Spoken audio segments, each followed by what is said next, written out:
दोस्तों, तो आप लोग कैसे हैं? आशा करता हूँ कि अच्छे होंगे। तो दोस्तों, चलिए आज के ब्लॉग में कुछ ऐसे कहानियों को लेकर हम आए हैं दोस्तों। आप लोग ब्लॉग में बने रहें और सुनते रहें। दोस्तों, एक अंधा और एक अंधी थी जो जहाँ भी खाना बनाती थी वहाँ खाना बना के रोटियाँ बेल करके रख देती थी। रखने के बाद दोस्तों दोनों को तो आँख से दिखाई देता नहीं था और बना के रखा जाता था। और होता क्या था दोस्तों, एक छोटी सी बिल्ली रहती थी।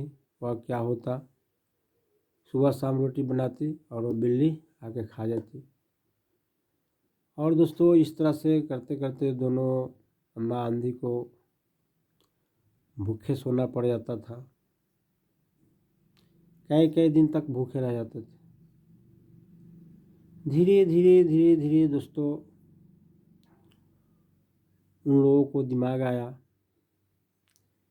कि इससे डेली के डेली मेरा जब मैं रोटी बनाता हूँ और रोटी क्या होता है इसे बिल्ली खा जाता है, हम लोग भूखे रह जाते हैं। अब क्या करें, कैसे होगा कि हम लोग खा पाएंगे।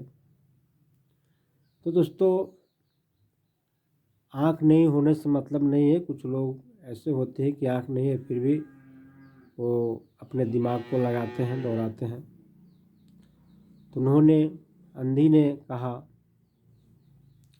अपने पति को कि देखिए मैं भी अंधा हूँ और आप भी अंधे हैं, हम दोनों को आँख से तो दिखाई देता नहीं है, फिर भी हम लोग क्या करें। तो एक काम कीजिए, जब मैं रोटी बेलूँ उस समय आप एक काम करें, जा कर के दरवाजे पर जहाँ पे हम लोग क्रॉस करते हैं, दुहाड़ी बोलता है, वहाँ पे जाके आप बैठ जाए।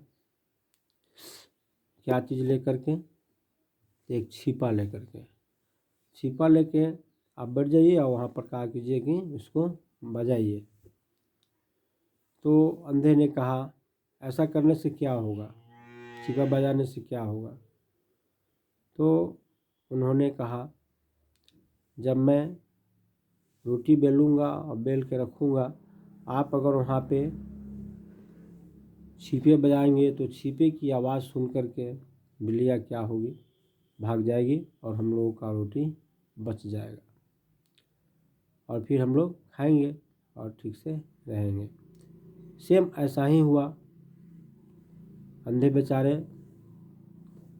दरवाजे पर बैठ गए और वहाँ पे का के जैसे वो छिपा बजाना शुरू कर दिए और यहाँ अंधी बेचारी ना रोटी बेलना शुरू कर दी। और उधर से बिल्ली आई तो देखा कि यहाँ पर तो दरवाजे पर छिपा बज रहा है। इसकी आवाज़ सुन करके बिल्लियाँ भाग गई। भागने के बाद रोटी बन गया, ये लोग अच्छा से खाया। खाने के बाद दोस्तों कुछ दिन बीतने के बाद अंधा आंधी को एक बच्चा, एक लड़का जन्म लिया। जन्म लेने के बाद धीरे धीरे धीरे धीरे धीरे धीरे वह सियाना हो गया। सियाना होने के बाद जब वह वयस्क हो गया, 18 साल 19 साल 20 साल का हो गया, तो उसके बाद में उसकी शादी हुई। शादी होने के बाद उसकी बहू घर में आई। आने के बाद अब अंधा आंधी सोचा कि चलिए अब हम लोगों को टेंशन ख़त्म हो गया, बहू बनाएगी, हम लोग खाएंगे। वही बात हुआ। अब क्या हुआ, जब उनकी बहू जब रोटी और उनका बच्चा जो था बहुत पढ़ा लिखा अच्छा मतलब इंसान था, लेकिन देखिए दोस्तों पढ़े लिखे से नहीं होता है, दिमाग भी होना चाहिए। जैसे ही उसके पिता ने करता था, माँ ने करती थी, उसी प्रकार से ये भी बेचारे करना शुरू कर दिए। अपने पत्नी को कहा कि अब जाइए, अब रोटी बनाइए, माँ से अब तो ये काम होगा नहीं, आप जाइए कीजिए। वो बेचारी क्या करी, रोटी जाकर बेलने लगी। बेलने के बाद ये बेचारे क्या किए, छिपा लेकर के दरवाजे पर बैठ गए और पीटने लगे। तो उनकी पत्नी ने कहा, आप ये क्या कर रहे हैं? मैं यहाँ रोटी बेल रही हूँ और आप वहाँ पे जा कर के छिपा बजा रहे हैं, ये क्या है? तो कहा, ये हमारे घर की परंपरा है, जो आप वहाँ पर रोटी बेल रही है तो मैं यहाँ पर छिपा बजा रहा हूँ। ऐसे करते करते कई दिन बीत गया। बीतने के बाद अंधा आंधी ने सोचा कि ये तो हम लोग अंधे थे, हम लोग को दिखाई नहीं देता था, जिसके कारण आप वहाँ छिपा बजाते थे और मैं यहाँ रोटी बेलता था। लेकिन मेरे बेटा और पुत्र जो भी है वो तो अंधे नहीं है, फिर ऐसा क्यों करते हैं? तो दोस्तों, उस बच्चे को इतना दिमाग नहीं आया कि हाँ, मेरी माँ और मेरे पिता जो भी है वो अंधे हैं, मैं तो अंधा नहीं हूँ, मेरी पत्नी तो अंधा नहीं है, फिर ऐसा क्यों करें? तो देखिए दोस्तों, यह दिमाग का खेल है।